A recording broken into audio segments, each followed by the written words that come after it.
Let's hope. Let's hope. Let's hope. Let's hope. All right, all right, all right, all right. What is up, everybody? How are we doing today? Today is Monday. Man, this year is cruising on by. Shit. Can't believe it. It's what? September 20th. Tomorrow is the what? Equinox? Or is it a solstice? I believe it's a solstice. Yeah. Autumnal. No, I fucking don't know. Either way, it's going to be officially fall tomorrow.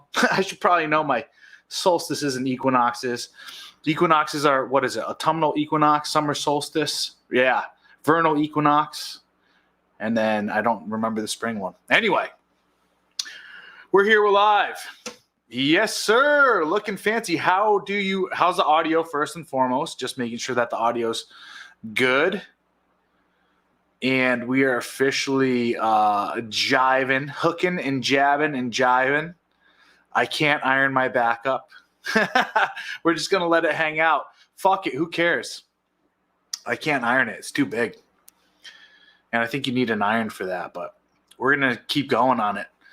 Let it hang for a little bit. See how things go. I like it a lot better than just having a blue background. So we're going to fucking keep on rocking with that. Gentlemen, it's Monday. I've been working on some shit. Pretty happy about that. Got a new project. Yeah, I probably do. Actually, you know what I think it is? I turned the fan on. I don't know if the fan is going to cause any type of feedback right now. Let's move that out of the way while you guys get a close-up of the old mug. Ugh. Hopefully that fixed some stuff too. And then my dog's scratching. The minor reverb in the room. Yeah. It could be the fan too, though. I don't know. Or it's this what's it called? Anyway, it's Monday. I decided to go live today because I have a good topic, a fun topic for you guys. And it's something that obviously, like, feeding off of what I was talking about last time. We were talking about women's beliefs about men. I noticed a few things. I noticed some stuff. So I got a few other things that we want to talk about. But the biggest thing that I want to discuss right now is trust. But before we get into that, guys, I got to let you know I am working on a new project that I'm really happy about. So I finished writing my last book a couple weeks ago, and I was thinking of, hey, what do I need to do? I need to move on to something else, right? So I started a new project I'm really happy about. I'm gonna launch that one here pretty soon. So I've been in depth working hard on this one. So man, we'll see how that one goes. Got some ideas for it. It should be fun. It should be a good one. So anyway, what did I hit today? Today I went to jiu-jitsu, and man, I'm very happy about that. That's again why the face is all red and stuff like that, but whatever, who cares? So jiu-jitsu has been going well, getting my lifts in as well too, but man, it's been tough. I'll tell you one thing, mixing lifting with jiu-jitsu, it's always a love-hate relationship, and you got to figure out which one you're going to prioritize. And then you also have to figure out which one you're going to prioritize throughout the day, right? So do I go lift first and then I'm sore and tired for jiu-jitsu and I'm not going to be able to move? Or do I go to jiu-jitsu first and then my lifts are going to be shit afterwards? So anyway, I always, whenever I get back into jiu-jitsu hard, I always choose to go to jiu-jitsu first. Because I want my jiu-jitsu to be better. So, and I'm like this close to getting my brown belt. So anyway, let's move into it real fast too as well before we get into the topic of the day. I have my fragrance of the day for you guys. And this is another reason why I'm a little bit spiffed up. Now, the fragrance today is something that is, how can I explain this? It's not so much that it's, so like last time I was talking about CH for men, Privé, and I talked about how it's like a little bit more elegant and all this other stuff. This is far more elegant than that, but it's along the same lines, but it's also much more expensive and exclusive as well. So what I have for you today is this. Let's hope that with this new camera, we can actually get the zoom properly. I don't know if it's going to read it or not. The lighting's great. There we go. Actually, that's not bad. This is Yves Saint Laurent Tuxedo. And let's get a spray of this. So it's a little bit softer than the CH for Men Privé. But initially you do get some boozy notes, but it's like a vanilla-y bourbon, right? And then it settles down really fast because there is a lot of rose, bergamot in it as well. Here's how I wear it. So I'm rocking the nice dark paisley tie, black shirt, suit and tie, right? Obviously not rocking a tuxedo today, but this is kind of how you want to wear it. You want to wear it when you're getting a little bit more spiffed up. You can also, so I would consider this to be a little bit more of a fall fragrance as well, just because of the spicy notes that are to it. If you're going out on a nice date and you're not dressing up, and you don't even have to be business casual either. Like if you're getting in like a nice, presentable outfit, definitely rock this. This is awesome. Let's give a little bit of a review as well. So the notes that are in it. So first and foremost, this is listed as a unisex fragrance. However, it is more masculine. Touches of leather to it. Well, I mean, even though it says it's not leather, there's a bit of it with the bourbony aspect to it. So the top notes are violet leaf, coriander, and bergamot. Middle notes are rose, black pepper. That's where you get that spiciness from, and lily of the valley. And then base notes are ambergris, patchouli, and bourbon, vanilla. It's awesome. I really do like it. When I first got it, though, I wasn't too big of a fan of it. And the other thing, too, is this. So it's called Yves Saint Laurent Tuxedo. And it's pretty pricey, I'm not going to lie. So that's why I only got it in the sample size, because I didn't want to dedicate. If I didn't know that I was going to like it, thank you very much. I appreciate that. And I also appreciate the super chats very much. You know, with all this nice setup that we have going on, all the changes to the studio, with this nice camera now and everything too. So one thing you have to know about Yves Saint Laurent. So last week I talked about designer versus boutique. Well, obviously Yves Saint Laurent is a designer. However, this line is different. So you could go right now to Macy's and you could go and pick up Yves Saint Laurent La Nuit de l'Homme, which is a phenomenal fragrance, but it's doled out to the masses. It's a very well-known fragrance as well. I still say, hey, rock it. I actually enjoy it. This is the exclusive line. So this is I want to get the exact name of it. So it's new collection of luxury fragrances. La Vestare de Parfum. That was more Spanish than it was French. Whatever. I don't speak French. But yes, this is the higher level Yves Saint Laurent. This is going to come in a pretty high price tag. I wish I knew the price tag of it right now, but I don't. Last I checked, I thought it was in the 400 range. I'm not seeing it.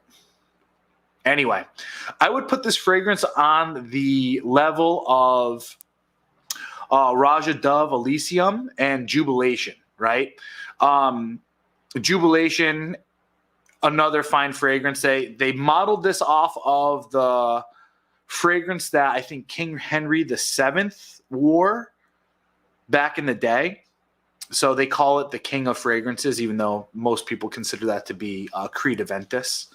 For those just tuning in right now, we're talking about Yves Saint Laurent Tuxedo. That's why I'm going to stay spiffed up from here on out. I like this setup better. I think it's much more in depth. I like it better rather than just wearing t-shirts and shit. Let's get professional here, huh? So Yves Saint Laurent Tuxedo, right on the same line of Raja Dove Elysium and Jubilation. I wore Elysium yesterday, and holy shit, that was such a good projector. Stayed for a long time. This doesn't project too much. It's good.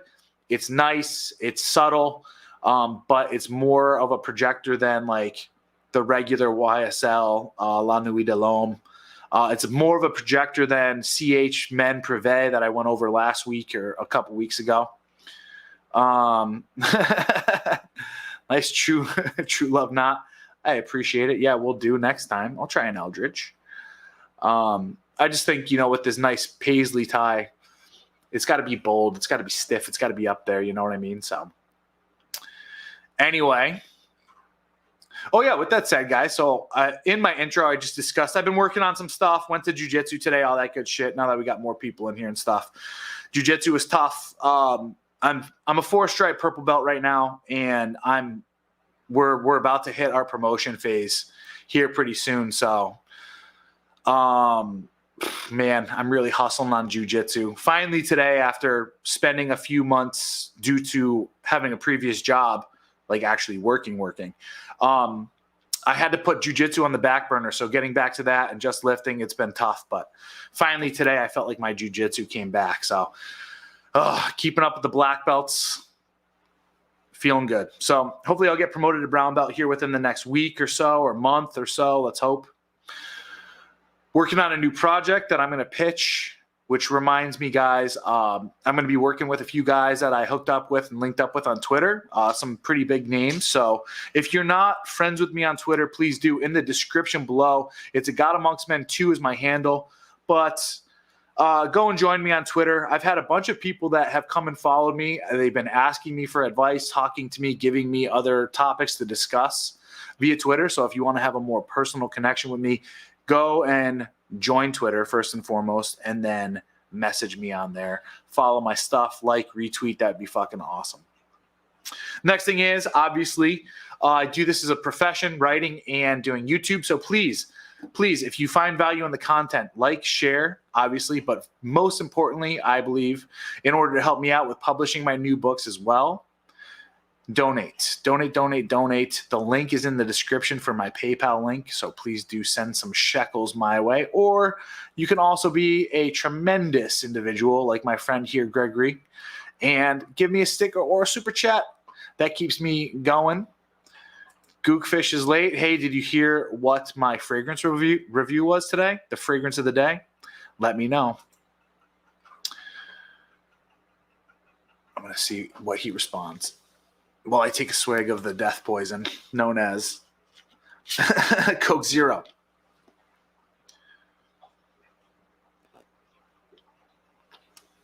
Man, that's the thing, too, about jiu-jitsu is your throat afterwards is burning. You want to just drink fucking something that has some effervescence to it. Anyway. Oh, yeah. All right, so let's talk about this. Last week we talked about women's beliefs about men. And we discussed truth versus integrity. And I know today I'm kind of discussing – oh, sorry. No, I hit you up on the super chat. Said, hey, look at this guy. He said that he put out a super chat. Good for him. So there's your super chat. Thank you very much. Trust but verify with everyone, especially women. Absolutely. Last week we discussed truth versus integrity, but it's from a very masculine standpoint of understanding what these things are. The biggest question that people always ask, and the biggest thing that we hear within the media today, within the culture, women can't trust men. Women can't trust men. Women can't trust men. The question is, can women trust men? Can women trust men?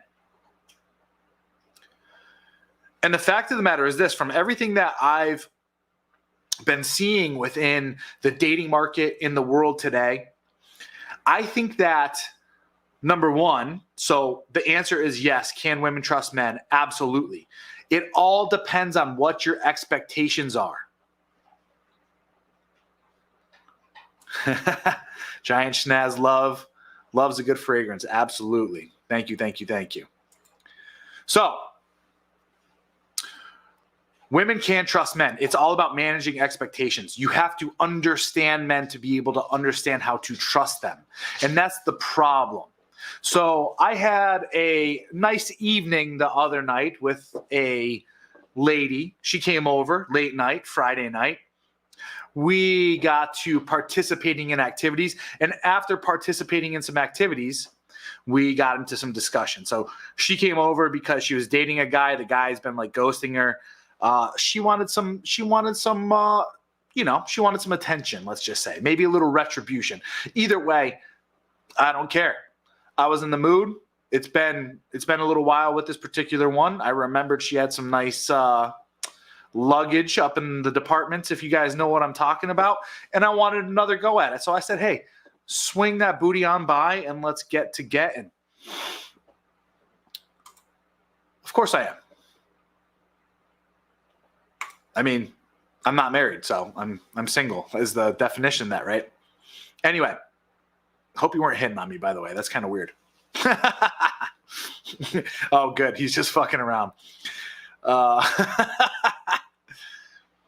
Oh, shit. Is that what's his name? Fuck. I forgot your name. I'm sorry.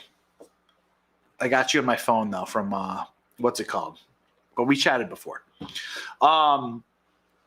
Anyway, what are we getting at? So this girl, she's 29 years old, and we just started talking about relationships, and I was like, hey, like afterwards, going into my mode, I was like, hey, are you looking to get married? Yeah, bro, it's good to see you. Thank you. I was like, are you looking to get married? And she's like, yeah. I'm like, you're fucking 29. Like, you need to really start to focus on this shit. And obviously kind of like distancing myself too away from like a relationship, because last thing I want right now. So I go into my coaching mode. I'm like, all right, hey, let's break this down. Let's talk about some things. She's under the pretense that you can't trust men. Men are bad with relationships, that all men out there are going to be the ones that cheat and don't want to commit and all this other stuff. And I had to sit her down and I had to say, it's not all men. It is not all men. I picked her up on online dating last year, a couple years ago. Said, this is where you're sourcing your men from. You're sourcing your men from online dating. And the fact of the matter is, you're only chasing after the top 20% of men, and the other 80% of dudes you don't even fucking see. You don't even see these guys. So you're getting upset when a guy that's in the top 20% that's getting all of these other women in his DMs on that space, right? Online dating. You're getting mad that he doesn't want to commit to you. I mean, so get a little cat out of the bag, something that I'm working on right now. I went through all of my previous conquests and conversations and stuff like that. And I started looking through and I compiled everything, right? So I don't know if you guys can read this or see this, right? It says combos and closers. This is a album that I created yesterday. All the numbers that I collected. Every time I got a number, I snapped it. I screenshotted it, because I've had issues before where the app will restart or whatever, and I'll lose everything and I'll lose all the numbers that I had stored in there. So I was like, all right, what I'm going to do is every single time I get a number, I'm going to snap a photo of that new number. I have over 400 in 1 year. I have 477 photos in here in 1 year. Right?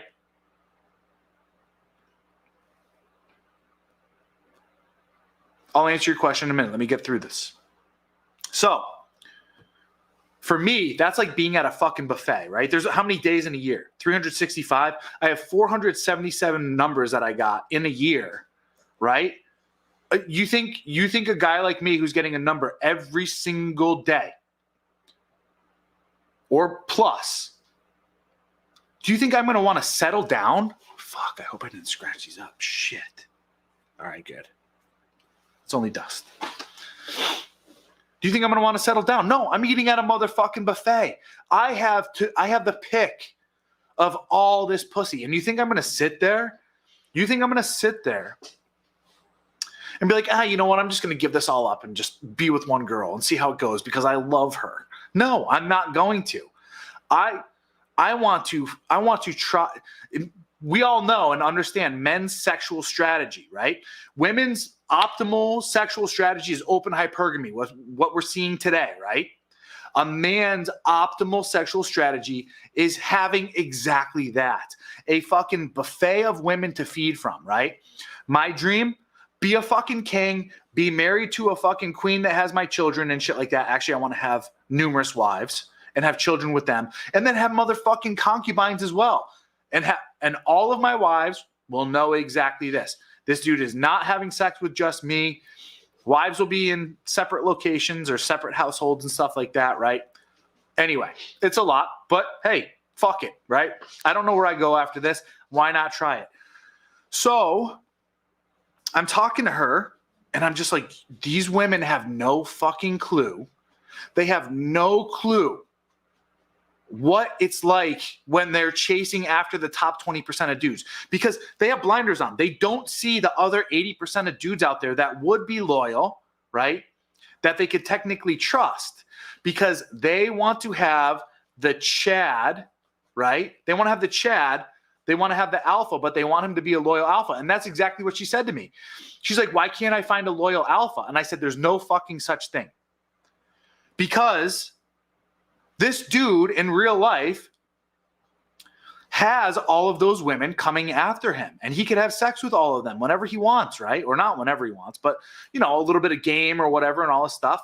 He's going to have sex with them. He's going to exercise his options, which is what Kevin Samuels talks about, right? Anyway, she ends this with, oh, I guess I'm just never going to be able to trust men. And I was like, God damn it. Like, you can trust men. You can trust men. You can trust that we're either going to be in the top 20% or we're going to be in the bottom 80%. The bottom 80% of men are more than likely going to be trustworthy if you want loyalty and monogamy. But what about those other top dudes? What can you trust from them? Well, women, you can trust that they will provide and they will protect. But you can also trust the fact that they're going to go and they're going to fuck other women outside of the relationship. That is trust. I trust the outcome because it is going to happen. So, ladies, if you are wanting to get with men in that top 20th percentile or the top 20%, let's just say, right? I always miss percentage and percentile up. Trust that he is going to exercise his options and have sex with other women. Trust it. But also trust that he's going to be there by your side, especially if you accept him for doing that and you don't cause any issues in the household due to that one specific thing. You can trust that he is going to be a good man to you and your children and provide resources to you and your children and keep a stable home. He's just going to go dip his dipstick in other fucking dipping sauces from time to time, right? If you want to be with that type of dude, you have to understand the consequences of the situation and scenario. You really do. And you could trust that he's going to be this dude. But what women misuse the word trust for is they misuse the word trust for loyalty. Because the problem is that women have adopted a male sexual strategy or a masculine outcome. And we've blurred the lines between how women are supposed to be trustworthy and how men are supposed to be trustworthy. And women have adopted and changed.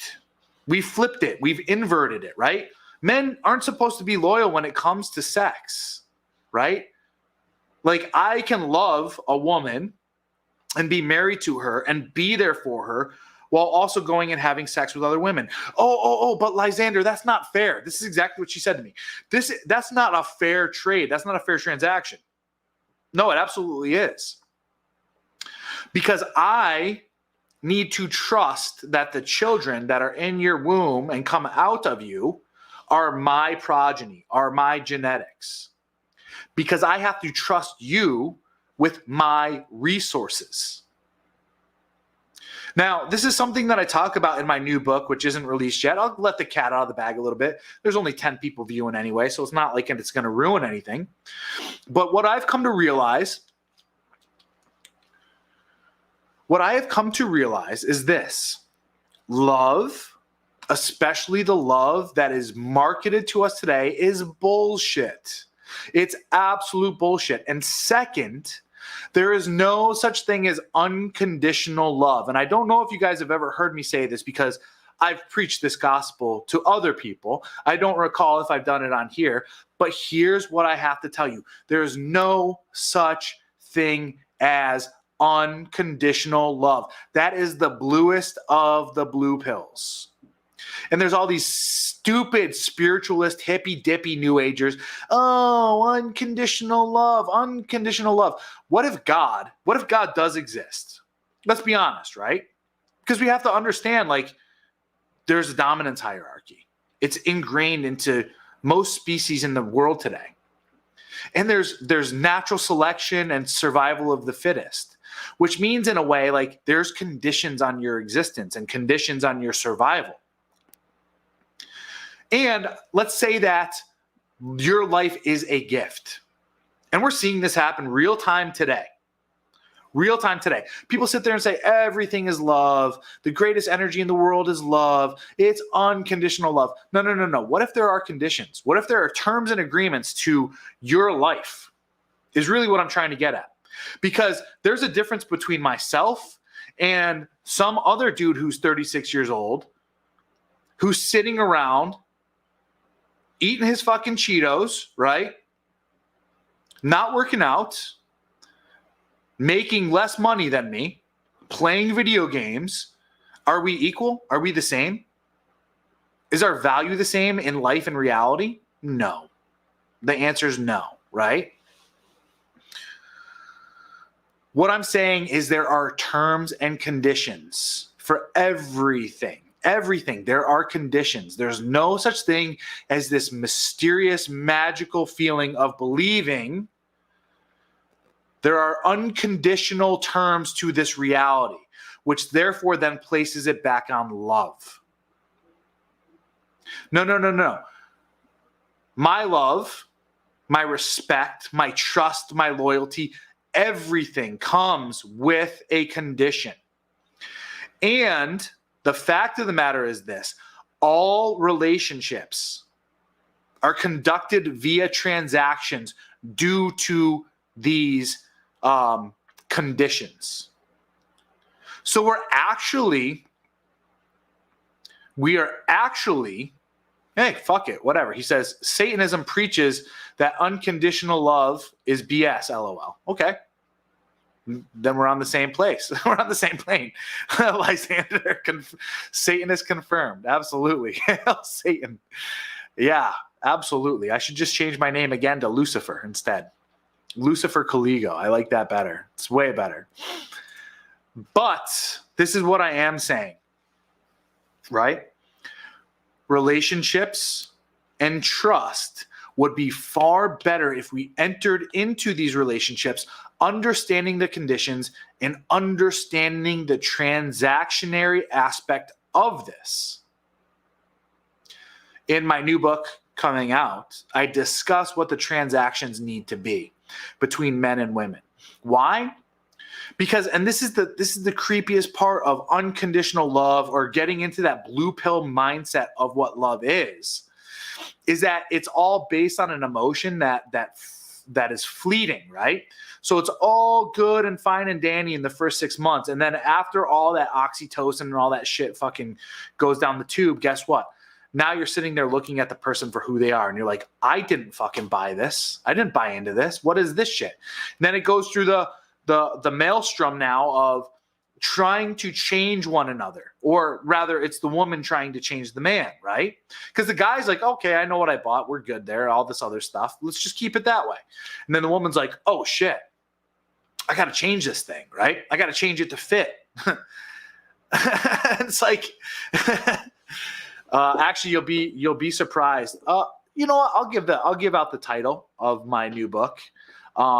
It's going to be A Patriarch's Vision, Order from Chaos. So you're kind of along the lines. It's very occultish and obviously, one world, New World Order type of thing. Yeah. So, I mean, I guess technically I am Satan if that's the case. So, yeah, I love it. Yeah. I'm the Antichrist. Let's get back on track. So,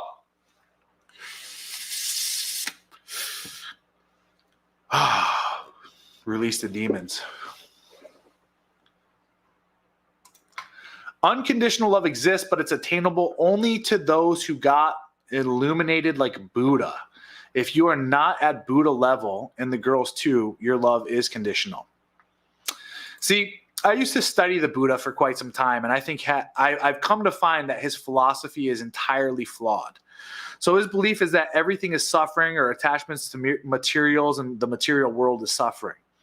And I tackled this in my first book, Live Your Best Life in 30 Days. And I talk about there's a difference between struggling and suffering, right? I believe that we are put here to struggle because struggle creates growth. And this is kind of like a Nietzschean style, even though it's not fully Nietzschean, right? Where we all have a will to power, and we have a will. I guess the way that I would spin it is we all have a will to thrive and prosper and continue to thrive and prosper and climb the ladder. But my perspective is not only just on the physical realm of what Nietzsche was talking about. I talk about it spiritually as well, as though what we're also trying to do, and this is what Nietzsche would talk about when it comes to like the Übermenschen, right? I call it the higher self. We also have a will and desire to attain and become godlike, right? So that we have our own ability to manipulate the material world the way we see fit, right? Which is also Nietzschean as well. Called it Satanism. So I think that, sure, could you manipulate yourself to believing that there is such a state of unconditional love? Absolutely. But I believe that goes against the laws of physics and our reality. So you could dupe yourself into believing there is such things as an unconditional love, and you could try to make it so that there aren't conditions on it, but I think that's a lie. I think it's a lie. And I think you can only really truly exist in that state for a short amount of time before reality comes in and starts to kick you in the head and say, you're wrong, you're wrong, you're wrong, you're wrong, to the point that you start creating conditions again. Let me give you a case in point. People talk about dogs and the relationship between man and dog being the only form of unconditional love. But let me tell you one thing. If I beat the shit out of my dog every single day, didn't give it water, didn't feed it and all this other stuff, he's probably going to try to find a way to leave the household, right? Run away, go do whatever. That's not unconditional love, right? If my dog were to bite me every single fucking day, I went to go pet it and all this other stuff, do you think that the love that I have for him would change? And the answer is yes. You have to. You have to literally sit there and say yes, that like my love for it would change. And being of a higher state, I would choose to remove that relationship from my life because it is not serving my best interests. It's actually more of a threat and a detriment to me and my life. So what does this come down to? The trust that a woman should hold for a man comes strictly from understanding the conditions and the transactionary conditions of a relationship. What does man provide to me? Okay, if I'm chasing after this dude, or if I'm going after this dude, and you know what? I would even say this to women. This is my biggest message to women. Don't enter into any relationship with a man expecting loyalty or monogamy, because it goes against our internal and evolutionary psychology to want to spread our seed. Now, are there some men out there that are going to choose to be monogamous? I'm not going to use loyal, because loyalty is different between men and women. That's the transactionary part that I'm going to discuss here. But there are men out there that will choose to be monogamous to their woman. And maybe some men may not even choose it. They have to be because they can't source other women. Right? But what a woman can trust from a man is provision, protection, and direction. He's going to direct her and the family He's going to provide resources. And in the case that something were to come about, he is going to protect her and the family. That's what you can trust a man is going to do in your relationships. Anything outside of that is an unrealistic expectation that you as a woman need to root out of yourself, because this is where I think the Buddha was actually going, was having unrealistic expectations are the cause of disease. Unrealistic expectations, especially what is an unrealistic expectation? It's putting an expectation on something that isn't capable of doing those things. And for 50% of men out there who are non-monogamous, because that's how we are as a species, putting the expectation on him that he is going to be monogamous is the definition of having an unrealistic expectation. So in this case, who is the source of her own disease or dis-ease or disharmony? It's herself and her poor choices of putting energy into an expectation that shouldn't be lived up to. But I have the solution. Like I said, what can you trust a man to do? You can trust for a man to provide, protect, and direct. That's what you can trust him to do, because those are the three fundamental transactions that men use to garner a relationship and to have either intercourse or children with a woman. Now, what is a woman supposed to do? She's supposed to reduce the burden on the man. She's supposed to remain monogamous, right? And she's supposed to support. We could say, be feminine and all this other stuff, but I wanted to give direct. These are what you do, right?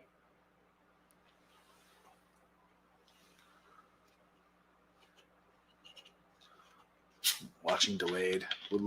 My love wouldn't change. Maybe it's better for the dog to leave it be. Anyway. I'm going to go back to Crypto Gym Rat's question up here. He asked, do you ever get emotional when a hot chick blows you off after you've been fornicating for a while?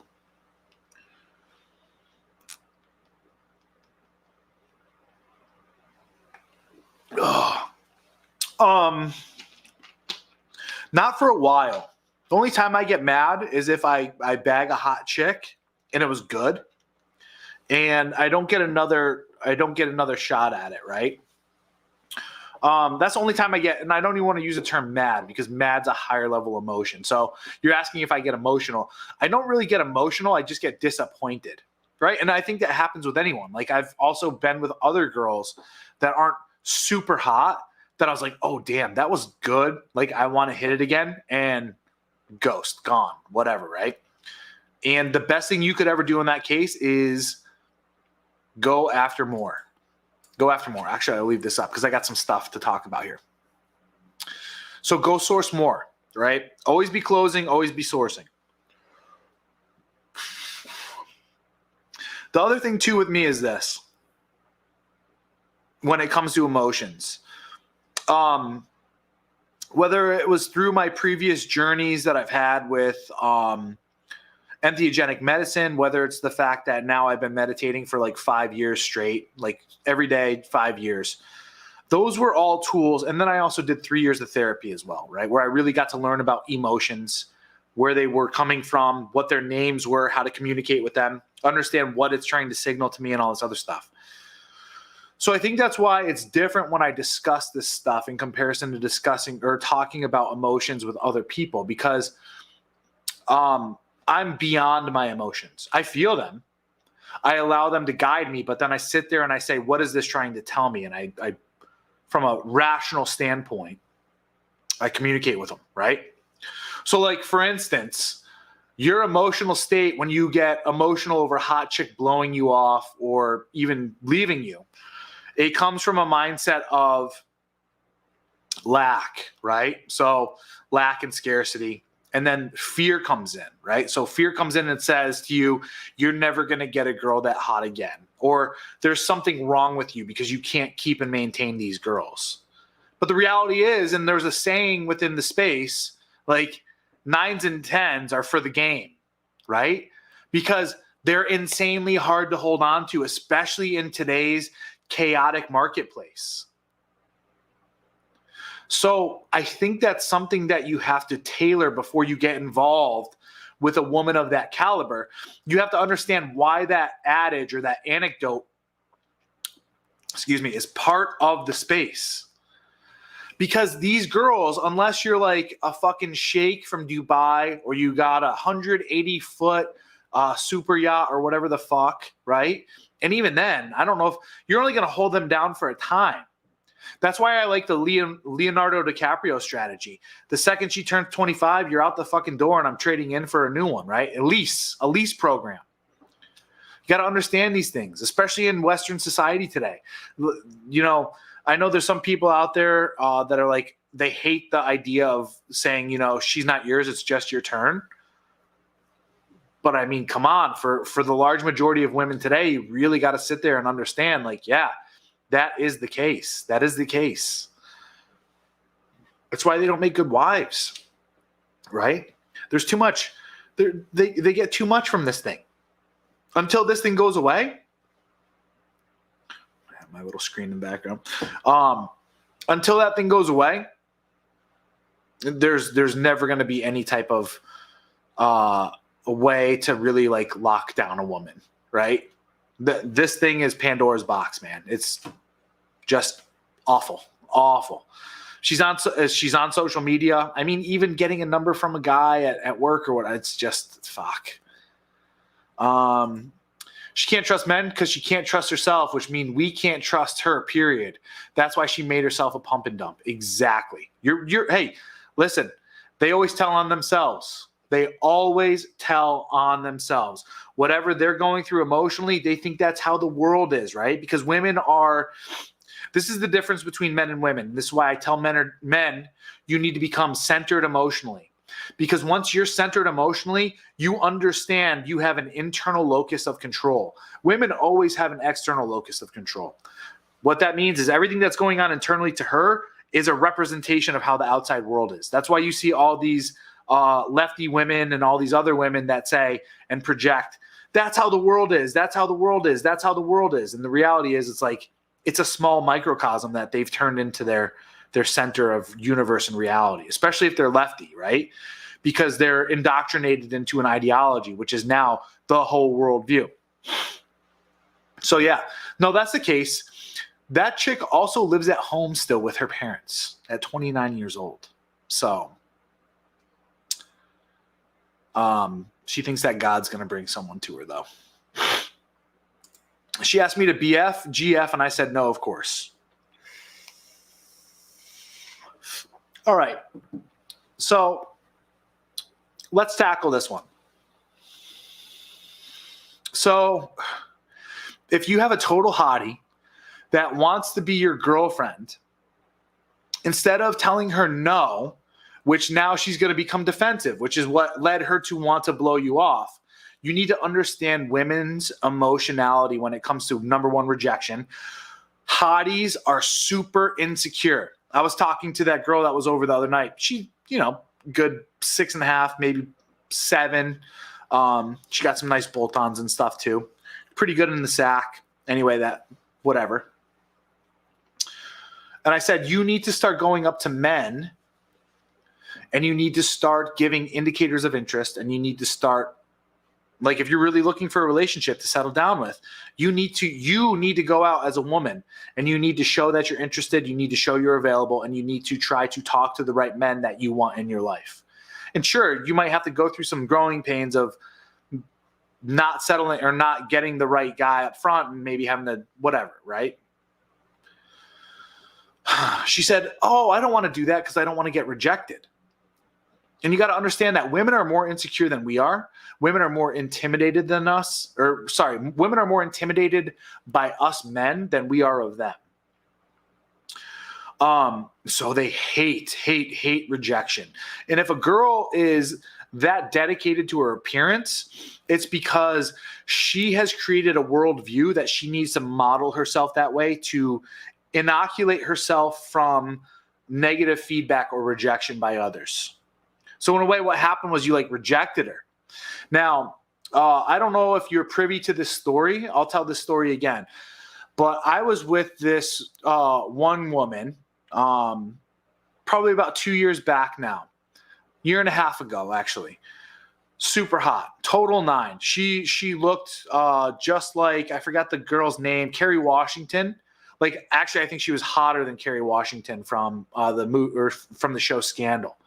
Super hot, black and Filipina chick. She was awesome too, by the way. Super fun to talk to. We got along super well. She just had a kid, right? Or she had a kid. She didn't just have a kid. She had a kid, which made it like a right? Negative. Negative Ghost Rider on the settling down piece. But I said to myself, all right, I can either disregard her right now by being like, hey, this is never going to lead into a relationship, blah, blah, blah, blah, blah, blah, blah.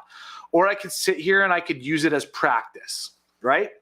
And I mean, it was a great time. I just knew that there was a timestamp on this thing, right? Just knew it wasn't going to go past a certain wicket. But how often are you going to come across being engaged with a 9 or a 9.5, right?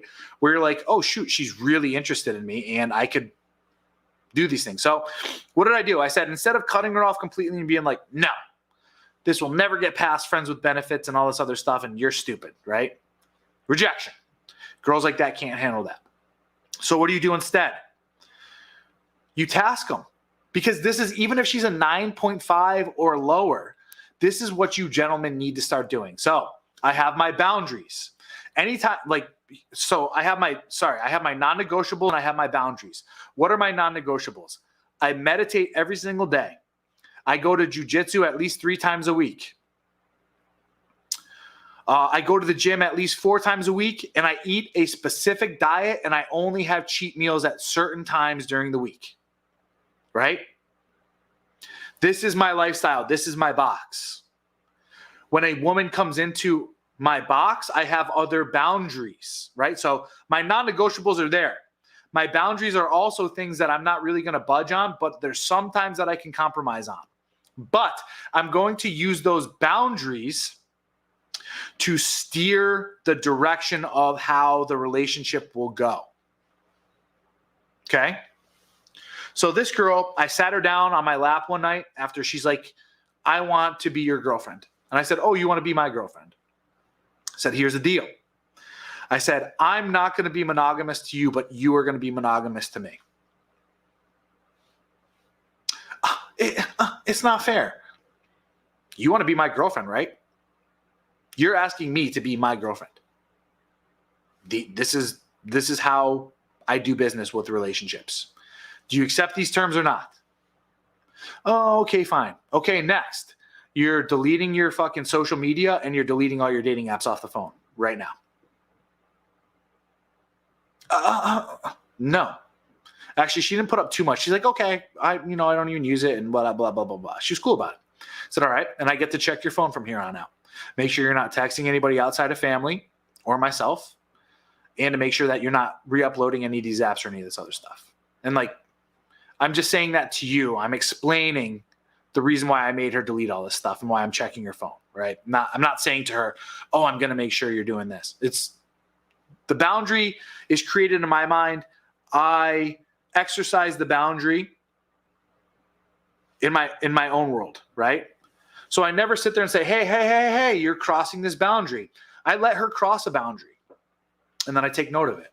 And if it's an egregious enough step, hey, you're fucking out of here, right? Like, for instance, that same girl, she came to my house unannounced one night after I fucking put her in her place pretty damn good. I forgot what happened. I think I just didn't like her attitude towards something, or she was making up some bullshit. And I said, you know what? No, we're not hanging out. We're not hanging out later, any of this stuff. Go to your house and stand by. And she fucking showed up to my house, and I think she was looking to spy on me to see if I had another girl over here. So she shows up to my house unannounced, knocks on my door. And she barges right in and runs into my bathroom. And I was like, fuck, what the fuck is going on here? And She's hot, dude. So I'm sitting there. I'm like, man, I should fuck her. She's here. I might as well. And I was like, no, little peepee. We are not doing that. We are reinforcing boundaries. So she threw her stuff on my bed and she ran to the bathroom and I had her stuff in my hand. And when she walked out, she said, okay, let's talk. Let's go get some dinner. Let's talk. And I was like, no. And I took her stuff and I pushed it right out to her and I said, get the fuck out of my house. She's like, what? I said, get the fuck out of my house. You are to never come to my house unannounced like that again, nor do you barge into my fucking house and go pull this shit, whatever the fuck it was. Get your shit, get the fuck out. But no. Don't let the door hit your ass on the way out. See the fuck later. And I closed the door and fucking locked my door and I was like, hell yeah. Very proud of myself, right? So, in a long, drawn-out discussion of what's going on here, what am I doing during this time frame? I'm letting her show me all her cards, all the bullshit she's going to pull off, all the shit she's going to pull, all the strings she's going to pull, the metal, if we were to get into a relationship. And I'm taking note of all this stuff, right? Now, when I said to her, I said, I'm not going to be monogamous. You're going to be monogamous to me. She's like, oh, that's not fair, blah, blah, blah. I don't understand how that's going to benefit me and all this other stuff. I said, here's the deal. You're not just some girl I sleep with, right? None of these other girls get to come over here, cook me dinner. We don't go out to eat, really. We don't sit here and talk about other things, right? I don't see them more than once a week, right? I give you my attention. I give you my affection. You get to learn about a part of me that these other women don't get to learn about. And we go out to eat and we have fun and we grow together, right? Plain and simple. Like, that's essentially what the quote unquote love part for women is. I vet these women for a 6-month period or, however long to see if they live up to the boundaries that I have placed. Now, and then once we reach the state and the point of where I would consider her a girlfriend, I'll say, all right, you now get these privileges. I never let women sleep over. But if she were my girlfriend, I hate sleeping. I hate sleeping together with people. But if she were my girlfriend, I would give that to her occasionally, right? Because she's my girlfriend now, right? So I'm going to give her a new privilege. I'm going to give her something she hasn't tasted yet, but it's only going to be maybe like once a week or once every other week because I really, truly like sleeping alone. But I'll give her that to show her you're different from the rest. You're my girlfriend. I care about you. I trust you enough to be in my domicile while I'm sleeping and all this other stuff. Even though that's not the reason why I don't like people sleeping over. Sleep is so important to me. I don't want anyone disturbing my sleep. Plain and simple. So this is what you should have done with her. Oh, you want to be my girlfriend? And you should have brought her through different levels of tests for her to prove to you that she's worthy of being a girlfriend. That same girl, I made her cook for me. I said, we're not going out to eat tonight. You're going to go, or you're going to come over here and you're going to cook me dinner. And she was so excited to do it. She came over with a whole bunch of stuff. She made me some Filipino food and all this other stuff. Fucking epic, by the way. Great. So this is what you do, right? You don't tell a girl no, never, right? Say, all right, let's see what you're made of. Put her through the test. But very few men are willing to do this. Anyway. Got a bunch of new... No, what I mean by unconditional love is that you will stick with me as long as I treat you well. Women left me enough, though. I treated them well and was very loyal and loving. Exactly. You really don't get much for being loyal, right? You get a lot more for being what I just described, right? Being this type of man that I just described is exactly the type of man. Protection, provision, direction. Those are the 3 key things that you need to provide to a relationship with a woman. That's what she's going to love you for. She just doesn't know it. She thinks she wants to be treated like a little Barbie doll, princess, whatever, all the time. And the fact is she doesn't. She hates that.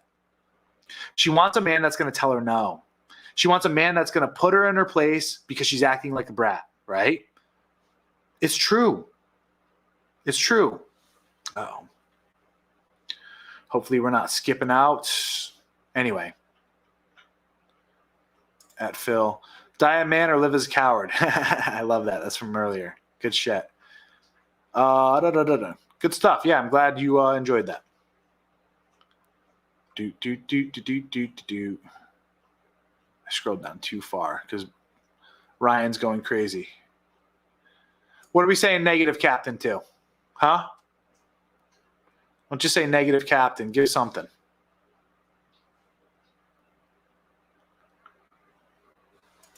If you're going to form a relationship with a chick, make sure it's on your terms. Exactly.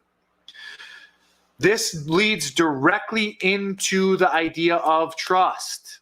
If you go into the relationships with these terms, these are the terms. You reinforce the terms every time because she's going to. I saw this happen in the military over and over and over. This is why women can never or should ever belong in the military, because they always come into a system in order to try to test it, to see if they can get away with their bullshit. And the military, as we see it today, has failed. Failed. It's fucking terrible. It is with only 10%, 15% women in it, it collapsed. It's collapsed the entire fucking military. 15% women, it's collapsed it, brought it to its heels, right? Notice this with women, though. Women would always do this in the military. Strict standards, strict appearance codes, strict behavioral patterns or standards, all this other stuff. Even at 5% women at that point in time or something like that, destroyed it. Destroyed it. Absolutely crazy. So women are always going to come in, no matter what terms or standards you uphold, and they're going to come in and they're going to bitch and complain about it. They're going to try to make you change it. Or they're going to say, is this man strong enough to hold his boundaries and say, kick fucking rocks? Right? That's what women test. That's what the S test is for. I don't know why I self-censor. I probably dropped a bunch of F-bombs and all this other stuff so far. So stupid. Shit. So yeah, always, and understand your terms, gentlemen. This is where you need to go. This is what I was just telling Scott. You need to understand what your terms are before you ever get into a relationship. You need to know your boundaries. You need to know your non-negotiables. I do not let a woman backtalk or talk to me in a poor way. She will not insult me whatsoever. Words for women are fucking bullets, man. You can't unfire a bullet. We used to say rounds down range, right? You can't ever get that one back. You fire off an insult at me, you say any of these things, I ain't never going to forget it, right? It's best you just bite down on your tongue and try to find a tactful way to describe what you're going through, what you're feeling, and what your solution is. I can respect that. I'm not saying this is a one-way street, but what I am saying is this. The way you speak to me, the way you address me, the way that you behave in front of me, they will all be conducted with tact and respect, right? I made my life so simple that I don't need them for anything but boom, boom. I don't need them to cook. I don't need them to clean. I don't care about legacy. I only need, yeah, that makes sense. I'm actually approaching an age, though. I'm 36. I'll be 37 in February. Over the next 9 years now, I want to at least have children by 45. Hopefully, either I'm living in a different country or the government/judicial system has completely changed by that time. I will not have children under this current paradigm that we're living in, right?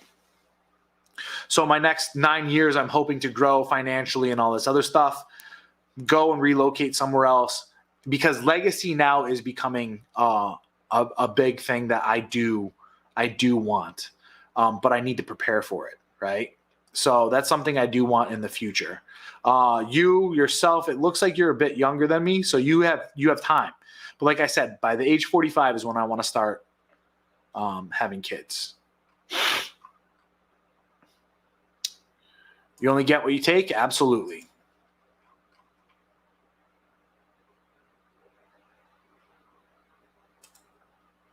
Hell yeah. Hang on. I'll get to this one. Iceberg Slim, Pimp Game. That's a great book. Really appreciate you answering. Actually, very insightful. She's super hot, super hot. And I tried my best to keep her around. Felt insecure for like 4 days. Kind of shocked me. It'd been a minute. Yeah. I don't know if you could recoup if she's blowing you off now. Very fickle. Hot women are very, very fickle. You might have to put it on ice for a little bit and maybe hit her up in a little bit, right?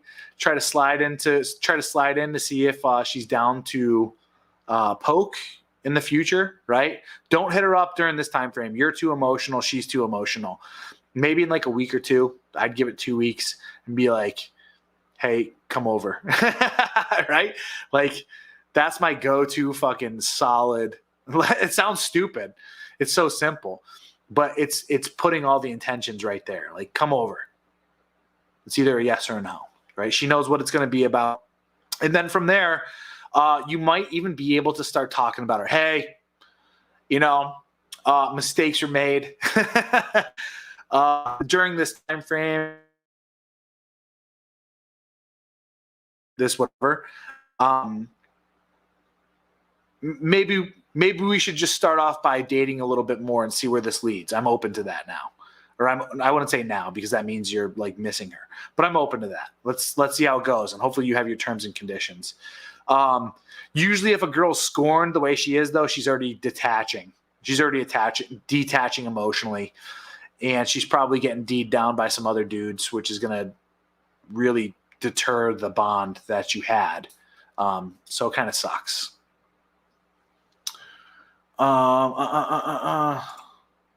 Ice that bee for like 3 months. Yeah, exactly. I said 2 weeks. 3 months could work. We'll see. Who knows? Yeah, right there. You get all your answers. I'm going to scroll through again to see if I got any questions. Any questions at this point in time will be taken, and then we're going to get going because I just passed the hour mark. So if you have any questions, throw them in the chat now. Also, for those of you guys that found value in today's podcast, please do either give a super chat, definitely hit the like button if you haven't already, or hit the link in the description for my PayPal and send some shekels my way. That'd be fucking totally cool of you. Since I'm so fucking, debonair today, rocking YSL Tuxedo, rocking my nice, beautiful black paisley tie, my elegant suit, and my phenomenal backdrop. All right. It's not looking like there's any questions. So I'm going to go ahead and close here. But let's just give a quick review. Women out there. He says this real quick. I'm quite hesitant to interact with girls because of the false Me Too accusations. I mean, you can never go up to bat because of fear of striking out, right? And you got a 0.00% ERA and you don't get signed on for big bucks or any of this stuff. Risk and reward is all I'm saying. You can be fearful of something, but most of the time that's an irrational fear. Like this, for instance, is an irrational fear. Worst case scenario, I don't want to say worst case scenario, but like the best worst case is that she says that you're creepy. That's the higher percentage of the bad thing that's going to happen. And even then it's just an insult and you move on. Yeah, she's detaching. So you need to beat her to the punch. Whoever needs the other less is in control. Exactly. Philip Franklin said it in a more profound manner. You don't have the money. That's true too. This phenomenon is overblown 100%. I think what you're asking are kids really essential to a good life? As far as legacy goes, your great-great-grandchildren will know more about LeBron James than they know about you, so legacy is a myth. If you want to live that way, feel free. I don't foresee that my legacy is going to be – I foresee my legacy being far greater than LeBron's. So I think that's why I'm also drawn to have a legacy, right, through children. As of right now, you're absolutely right. You're absolutely right. That's why I'm saying, but give me 9 years, right? Give me 9 more years, and you'll see what I'm talking about, right? The thing, though, is part of what you're saying is right as well, though. I think men should live their lives as though having children, being detached from having children in the sense of like, will having children complete me? And I think that all men should live a life of saying, you know what? Nothing external to myself is going to complete me, right? Would children be an additional cherry on top? Would that be a new lesson to have? Absolutely. But do I need it in my life for me to feel like a complete man? The answer is no. And I think that's a good spot to be in. It sounds a little bit detached, but I think that's a good spot to be in. So I think you're right too. Yep, passing on your own legacy is on you. Yep, 100%. I agree there too. LeBron James is not the pinnacle of a legacy. He puts a ball in a hoop. 100%. 100%. All of this shit in 10 years, believe it or not, it's all going to be by the wayside. I think our society is going to change so drastically that all these sports ball players and all these fucking rappers and all this other shit, like people that produce music during this time frame, I think it's going to be considered one of the greatest blights of society that's ever happened. And I think that we're going to see, I foresee the coming of a golden bronze age where we're going to move back into like a warrior status. And that's actually going to be the men that are remembered, right? Yeah. LeBron James is an aristocrat. Do you think in 9 years from now you'll be higher in value than LeBron James? Yes. I wholeheartedly believe that. Sounds crazy to say. Sounds crazy to say being where I'm at right now, but yes, I do believe that. People need to stop worshiping celebrities. Absolutely agree. I think, and like I said, moving into this new direction of like a golden bronze age too. I think that we're going to really truly see the types of people that become not celebrities, but respected as leaders of communities and leaders of humanity. I think those are going to be the people that people are going to look at, and people like LeBron James are going to pale in comparison. Because, yeah, exactly. Exactly what Philip Franklin said here. It's exactly right. Anyway, with that said, guys, I don't know when I'll be back on. I do know for sure I'll be back on next Monday. I'm trying to do this Monday live at 5 thing. If I feel like coming on and saying or doing anything else during the week, you guys will get a notification. I believe that calisthenics is not that productive. Sure, could you be proficient in it and stuff like that? Yes, but lift weights.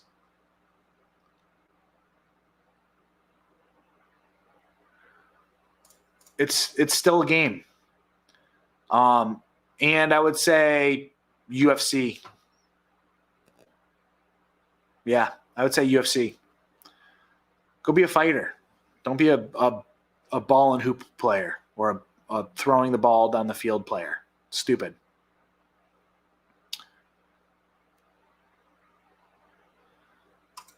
Are you still using pine pollen? Did it have an effect? No, I moved on to greener pastures. It's way too much money to be paying for monthly for such little effect.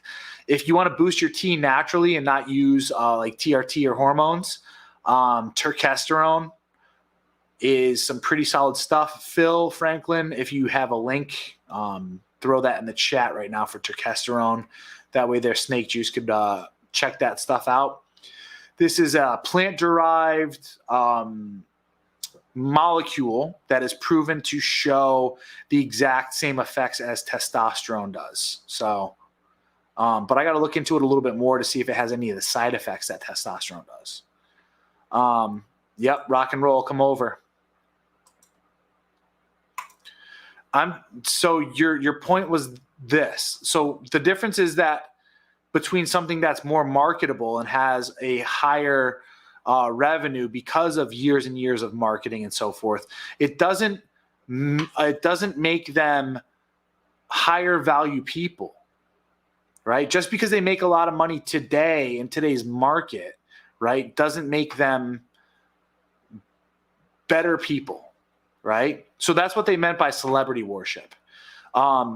I would much rather learn lessons from an MMA or UFC fighter than I would from someone who plays basketball, because even though you're saying it's a higher level of adversity to get into the sport and become, famous or whatever, the lessons that are learned to get into this game are not lessons that carry over really to anything else. LeBron James is only rich or more rich because of the people that surrounded him and taught him how to spend or use his money, right? And that was from decades and decades and decades of athletes who earned all this money and did all the wrong things. So that's really all it comes down to, man. That's all people are saying to you. No side effects from Turk. Hell yeah. See, he said it perfectly. MMA transfers to the real world, 100%. We'll look into Turk. Any quality brands for ashwagandha? I just make sure that I get a high milligram dosage. That's all. So I take about 2,100 milligrams a day. You can find it on Amazon, which is pretty good. Anyway, with that said, great conversation so far today, guys. Loved it. Like I said, I was starting to close and then I got a whole bunch of questions, so I might as well, whatever. Definitely back live at 5 next Monday. May hop on here sometime during the week, so make sure that you have your notifications on and hit the bell to get all notifications. If you haven't already, hit the like button. If you found something valuable out of this, do me a huge favor and share this with friends. And as always, what's happening, my dude? How are we doing today? As always, if you can, become a friend with me on Twitter. Hit the PayPal description and send some shekels. That would be fucking awesome. Or buy my book. Those are all tremendous ways that you can support me that keep me motivated to want to keep doing this. So, yeah, I'm out of this bitch. See you guys later. Hope you learned some shit. See ya.